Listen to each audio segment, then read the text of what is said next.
Hi everyone. இன்றைக்கி நம்ம சொரா புட்டு எப்படி செய்யுதுன்னு பார்க்கலாம். இதுக்கு வந்து சொரா வாங்கினோன்னா மார்க்கெட்லேயே இந்த மாதிரி பீஸாக கட் பண்ணி கொடுத்துருவாங்க. அதை வந்து நல்லா வாஷ் பண்ணி ரெடியாக வச்சுக்கலாம்.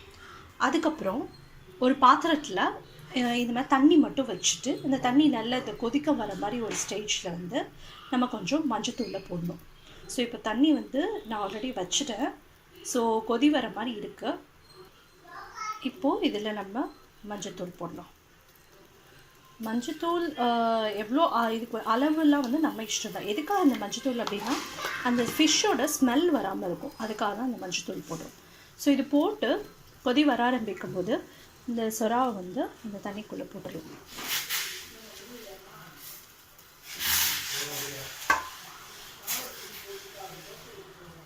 அப்படியே அதே பீஸஸோடய அப்படியே போட்டுடலாம்.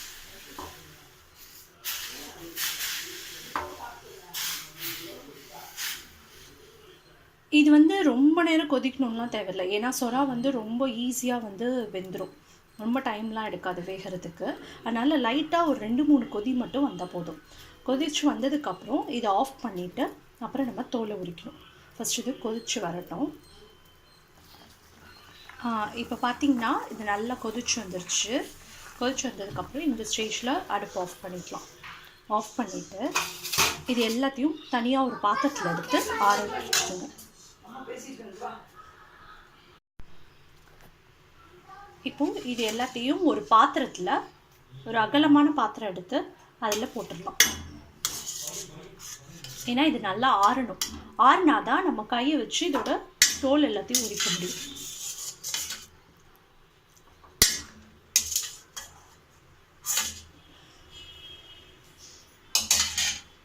இந்த மாதிரி ஒரு பாத்திரத்தில் வச்சுட்டேன். இது கொஞ்ச நேரம் நல்லா ஆறட்டும். நல்லா ஆறிடுச்சு. இப்போ இதில் வந்து கொஞ்சம் பீஸ் எடுத்துட்டு இந்த தூள் மட்டும் லேசாக எடுத்தோம்னா அப்படியே வந்துடும்.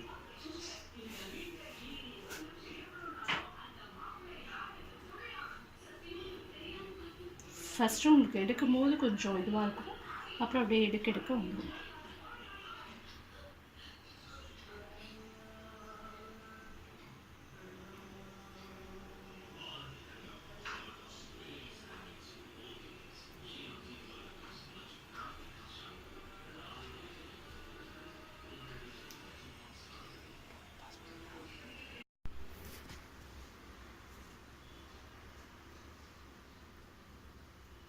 ஸோ இந்த மாதிரி உரிக்க வந்துகிட்டே இருக்கும்.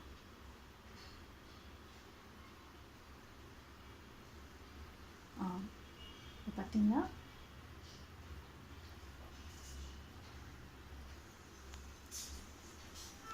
இது வந்து ஃபுல்லாக உரிச்சாச்சு. இப்போ இது என்ன பண்ணணும்னா நம்ம நல்லா கையை வச்சு நல்லா புழிஞ்சு விடணும். அதில் வந்து தண்ணி இருக்கவே கூடாது. எவ்வளோக்கு எவ்வளோ தண்ணியை புளியிடுமோ அந்தளவுக்கு டேஸ்ட் நல்லாயிருக்கும்.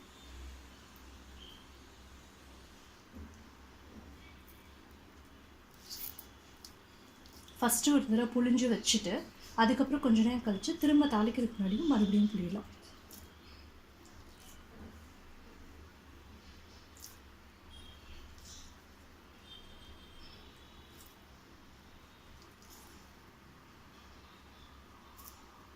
பார்த்திங்கன்னா எவ்வளோ தண்ணி இருக்கேன்னா தண்ணியில் வேக வைக்கிறோன்றனால தண்ணி அதிகமாக இருக்கும். இப்போ நல்லா புழிஞ்சிட்டு இது தண்ணியை இன்னொரு பாத்திரத்தில் வச்சிடணும். இந்த எல்லாத்தையும் நம்ம உரித்து புழிஞ்சு இன்னொரு பாத்திரத்தில் எடுத்து வச்சுக்கலாம். இப்போ அது மாதிரியே எல்லாத்தையும் வந்து நம்ம தனித்தனியாக இந்த மாதிரி புழிஞ்சு வச்சதை நல்லா கை வச்சு உதுத்துக்கலாம். நல்லா உதுத்துட்டு நல்லா உதிரியாக வர அளவுக்கு உதுத்துக்கலாம்.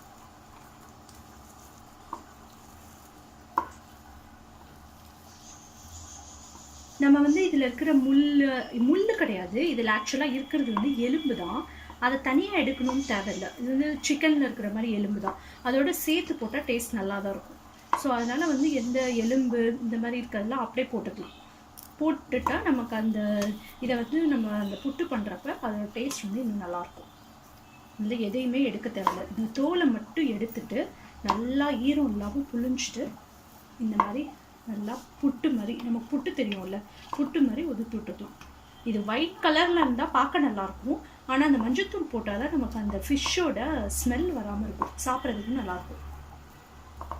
ஸோ இந்த மாதிரி உதுத்து ரெடி பண்ணி வச்சுக்காச்சு. இப்போ அடுத்து வந்து இதுக்கு தேவையான பொருட்கள் என்னென்னன்றதை காட்டுறேன். இப்போது நம்ம சுறாவை வந்து இந்த மாதிரி ஃபுல்லாக உதுத்து வச்சாச்சு. இப்போ இதுக்கு அது இல்லாமல் தேவையான பொருள்னு பார்த்தா வெங்காயம் சின்ன சின்னதாக கட் பண்ணி வச்சுருக்கேன், பூண்டும் வந்து நல்லா பொடியாக நறுக்கியிருக்கேன், இஞ்சி கொஞ்சம் பொடியாக நறுக்கியிருக்கேன், பச்சை மிளகா ஒரு 7 இல்லை 8 மிளகா எடுத்துக்கலாம், 2 கட் பண்ணியிருக்கேன். ஏன்னா இது குட்டி குட்டியாக கட் பண்ணால் நம்ம சாப்பிட்றப்போ வாயில் வரும், அதனால் 2 கட் பண்ணிக்கலாம். சரி, இப்போ வந்து ஒரு இந்த மாதிரி வந்து அடி பிடிக்காத ஒரு பாத்திரம் எடுத்துக்கணும். ஃபஸ்ட்டு கொஞ்சம் எண்ணெய் விட்டுக்கலாம்.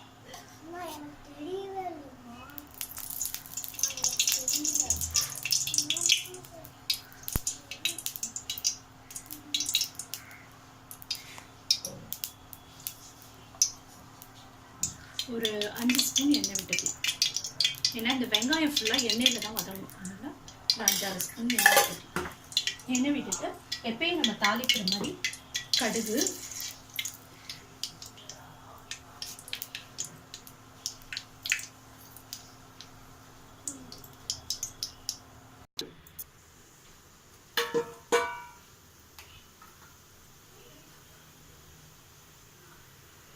கடுகு கொஞ்சம் பொரிய ஆரம்பிக்கும் போது உளுத்தம் பருப்பு கொஞ்சம் போட்டுக்கலாம். உங்களுக்கு எவ்வளோ வேணுமோ உங்கள் டேஸ்ட்டுக்கு ஏற்ற மாதிரி போட்டுக்கலாம். அதுக்கப்புறம் கொஞ்சம் கடலைப்பருப்பு. சில பேருக்கு பருப்பு பிடிக்காது, உங்களுக்கு பிடிக்கலன்னா நீங்கள் பருப்பை அவாய்ட் பண்ணிக்கலாம். அதுக்கப்புறம் பெருங்காயம் கொஞ்சம் தாராளமாகவே போடலாம்.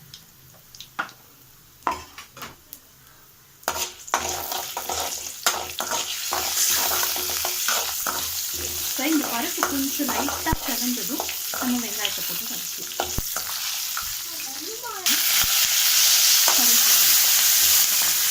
போட்டுட்டு வெங்காயத்தை போட்டுக்கலாம்.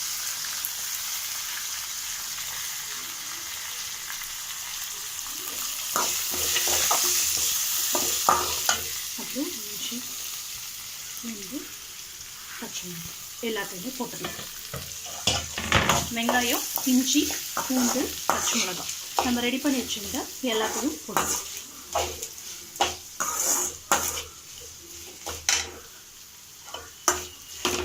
போட்டு இது வதங்கிறதுக்கு தேவையான அளவு உப்பு போட்டுக்கலாம்.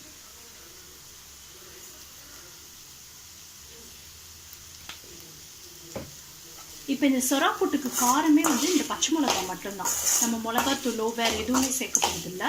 அதனால உங்கள் காரம் எவ்வளவோ அதுக்கேற்ற மாதிரி பச்சை மிளகா போட்டுக்கணும். போட்டுட்டு இது நல்லா வதங்கணும். வெங்காயம் நல்லா வதங்கினதுக்கப்புறம் நம்ம இந்த சுறாவை சேர்த்துக்கலாம்.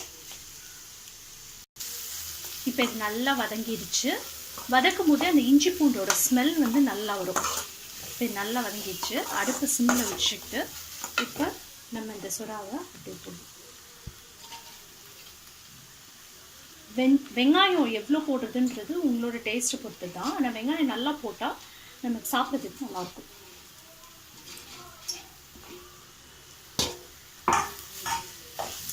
போட்டு நல்லா பரட்டி வச்சிடும்.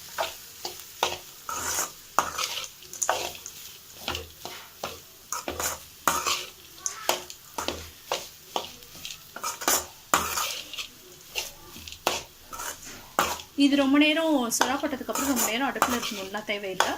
நல்லா கலந்து விட்டுட்டு ஒரு 2-3 மினிட்ஸில் ஆஃப் பண்ணிடலாம்.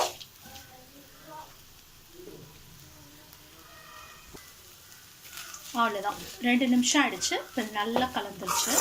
அவ்வளோதான், சுறா புட்டு தயார். இது நீங்களும் வீட்டில் ட்ரை பண்ணி பாருங்கள். ட்ரை பண்ணிவிட்டு எப்படி இருக்குன்னு கமெண்ட் செக்ஷனில் சொல்லுங்கள்.